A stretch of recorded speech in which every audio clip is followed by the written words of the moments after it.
শ্যামনগর আওতায় সংস্কৃত টোলে ঘটা করে আয়োজিত অন্নপূর্ণা পুজো।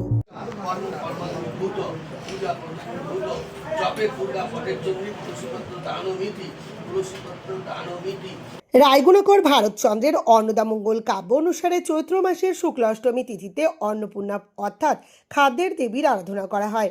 সনাতনীদের বিশ্বাস, এই পুজো করলে গৃহে অন্নের অভাব হয় না, খাদ্যের অভাব দূর হয়, সংসারে সুখ সমৃদ্ধি বজায় থাকে।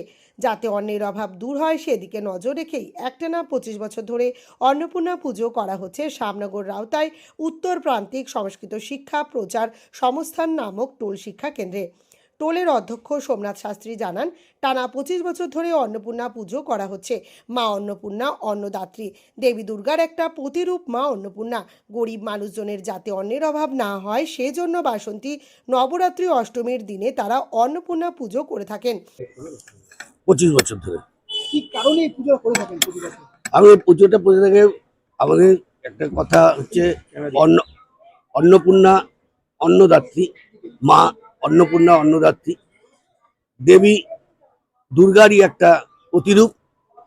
তাই এই বাসন্তী নবরাত্রির মধ্যে অষ্টমীর দিন অন্নপূর্ণা পুজোটা করলে মা অন্নপূর্ণার হাত থেকে যাতে আমাদের সকলের পরিবারের, এই গরিব ব্রাহ্মণ পরিবার যারা এই পুজো আচ্ছা করে খায়, তাদের যাতে অন্নের অভাব না হয় সেই উদ্দেশ্যে করে এই অন্নপূর্ণা পুজোটা শুরু করা।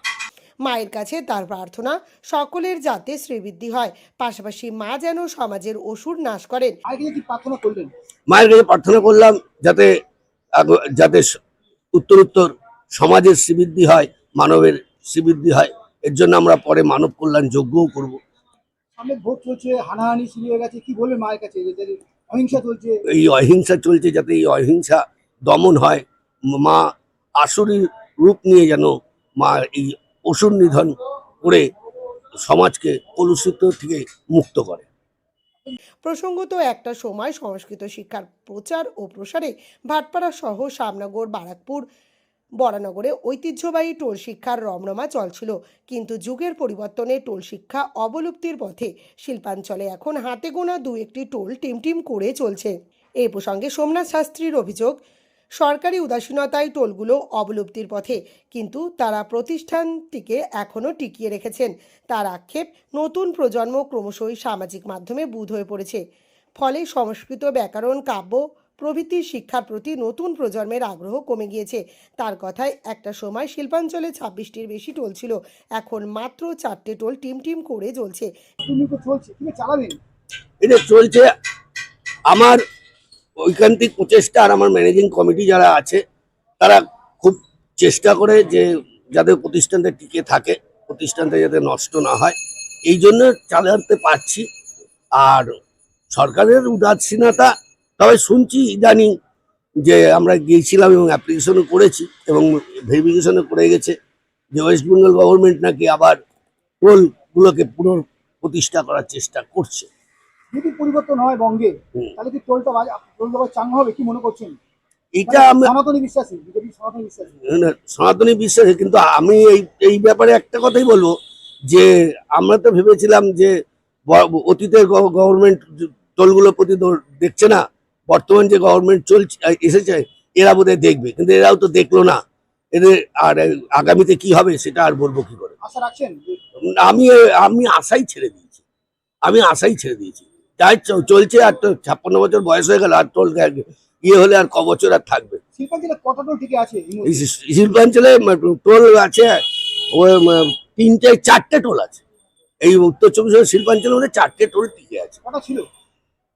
ছিল তো 26টার উপরে টোল ছিল। এখন কি কাব্য পুরাণের প্রতি ঝোঁক বাড়ছে বর্তমান নতুন প্রজন্মের? না, নতুন প্রজন্মের বাড়ছে না, নতুন প্রজন্মের বাড়ছে ইউটিউব, ফেসবুক, এগুলো বাড়ছে, এতে মগ্ন হয়ে পড়েছে।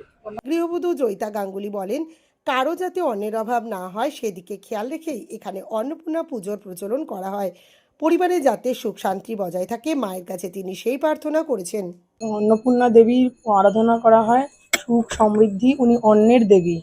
উনি যাতে ওনার আরাধনায় সংসারে আয় উন্নতি, যাতে কোনো অন্নের অভাব না থাকে, তাই জন্য প্রতি বছর জামাইবাবু, দিদি, এনারা আরও অনেকে আসেন, সবাই বড় বড় পণ্ডিত ব্যক্তিরা, তারা সবাই মিলে দেবীর অন্নপূর্ণার আরাধনা করেন। কি কামনা করলেন মায়ের কাছে আজকে? আমি কামনা করি যেন আমার পরিবার, দিদির পরিবারের সবাই সুস্থ থাকে, ভালো থাকে, যেন আমাদের কোনো বাড়ির পারিবারিক সবার সুখ শান্তি সমৃদ্ধি, অর্থের অভাব না হয়, সব যেন সুস্থ মঙ্গলময় হয়, ভালো থাকে সবাই। রাজ্যে এখন খুব হানাহানি চলছে, অহিংসা, মানুষ হিংসায় জন্মেছে, তাদের কি বলবেন? তারা হিংসা করছে, রাজা হানাহানি করছে, তাদের কি বলবেন? দেখুন, হিংসা হানাহানি এগুলো তো কোনো কিছু সমস্যার সমাধান নয়। সবাই সুস্থভাবে শান্তিতে সবকিছু মঙ্গলময়ভাবে করলেই সেটাই শান্তির একটা পথ, শান্তি বজায় রাখার শান্তি কথা বজায় দিচ্ছেন। রাখার পথ নিশ্চয়ই। শিষ্য তন্ময় দেব শর্মা সর্বভূত